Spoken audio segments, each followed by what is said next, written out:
Say yes to new beginnings. Yes. Say yes to new standards of excellence. Yes. Say yes to engaging reportage with a difference. Yes. Introducing Yes International Magazine.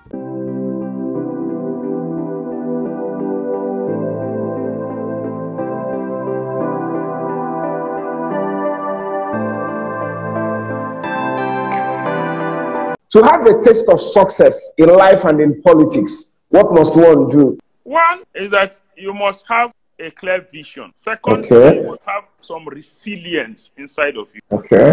Nothing good comes easy. To accomplish means you must be determined. You must have the courage, to meander through resistance. There are very limited opportunities at the top, and there are several persons competing for the limited spaces that are available. And so you don't expect that it's going to be a walk in a garden. It requires courage, and only when you are driven by vision and passion that you'll be able to meander through the challenges that come getting to the top. The other one is the element of luck. So it must be, three important elements. You must have a clear vision, build up your capacity, be determined, be resilient, be courageous. Then ask for help whenever you need to ask for. Whenever there is time for you to ask for help, ask for help. Don't feel bad asking for help. Ask for help. No single person accomplishes anything great. For you to accomplish, you need the support of others to accomplish anything great. When you have a vision, that vision must be bigger than you. Now, talking about not being able to accomplish things all alone, your relationship with Right Honorable Rotimi Chibuike has been such an enviable one. How exactly did both of you meet? Well, I met him when I was in the university, my early days in the university. And that would have been 1990, about 1990. And from that period to date, it's been a close-knit relationship. He's a sort of mentor to me, and he's been a mentor. We've had a close-knit relationship from 1990 to today. And that's a period of, I'm sure, like 20 years. Now, your interest in politics, what necessitated it? Well, I discovered that I had passion for leadership, and that was at age 11. So throughout secondary school, I see myself helping people to discover themselves, helping people to accomplish purpose, and the university the same. So I didn't get into politics by accident. I'm not one of those who got into politics by accident. Mine was more of a calling, and I think that God equipped me too for that. Now, what has been the greatest lesson that politics has taught you? The greatest lesson is that you don't get all you want, the time you want them, the way you want them. You don't give up. Okay, you have to keep pushing. All right. Now, what is the commonest mistake that any politician can make? The commonest mistake any politician can make is to believe that position is the same thing as leadership. Every young politician struggles to occupy an important position. They turn out becoming liabilities. They are not equipped for the position, and they discover that they are not fulfilled even when they attain the position.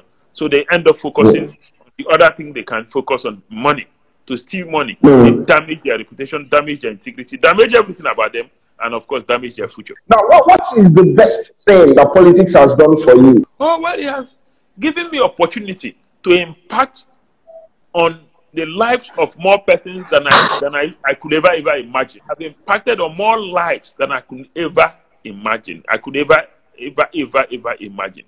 That's the greatest thing. As member of House of Reps, every single year I was sending 10 persons abroad, all expenses paid, and I did that for 4 years. Interesting. As local government chairman, I gave a lot of people opportunity. At 50, you have done very, very well. There's no doubt about that. What are the other things you still look up to God for? I'm trusting God to make more impact. And I have specific sectors where I love to make impact. I'm reviving, or we're taking to the next level, development and leadership institute. We want to train more young persons for leadership, to prepare them for leadership. That's something we didn't benefit from. We realize that most persons get to leadership ill-equipped or ill-prepared, if they're ever prepared at all. We want to invest a lot of energy now in Development and Leadership Institute, so we'll train more young persons, equip them for leadership, prepare them for leadership. Because if we get leadership right, this country will experience development in a new dimension. If we get leadership right, it will tackle most of the challenges we face today. There's nothing wrong with the land of Nigeria. There's nothing wrong with the water of Nigeria. There's nothing wrong with the people of Nigeria. The challenge we have is leadership. And Chinua Achebe rightly identified that. The challenge with Nigeria today is leadership. We have leadership that is mediocre. We have leadership that is not visionary. Leadership that is not progressive in nature. So we want to invest more in raising young people for leadership, preparing them for leadership. That's one thing we like to focus on. You know, want to pass on some of our experiences to young people, use it to prepare them for leadership, the challenges of leadership, build up their capacity to lead. That's one of the things we want to do. The other thing is that we still think that we have a lot to offer society in the area of development interventions. You know, we want to bring some of our ideas on board to see how much we can change the development trajectory of society. Want to do more books, you know, so that we can record some of our ideas, codify some of our ideas, and let more persons read our ideas. Want to do a bit more books. I've given myself the task of doing 10 books in 10 years. And when I say 10 books, 10 original books in the next 10 years. So by the time I turn 60, by the special grace of God, we'll have done 10 good books. 10 good books. That's one of the tasks. That's nice. Then I want to spend more time serving the Almighty God. You know, there's a spiritual part of man. If you don't develop that part, you will never be fulfilled. I like to get more involved after 50 in a lot of growth or helping people get fulfilled in their service to the Lord. That's something I like to do. I like to get involved in a bit of teaching. I like to get involved in a bit of teaching in the next phase of my life. That's one thing. Now, talking about God, of all the things that the Lord has done for you, which one gives you the greatest joy and why? Well, the one that gives me the greatest joy is my family, surprisingly. A good wife, wonderful children. My mother is around, alive, healthy, strong, very strong, very strong, very strong. For me, God has blessed me a good family.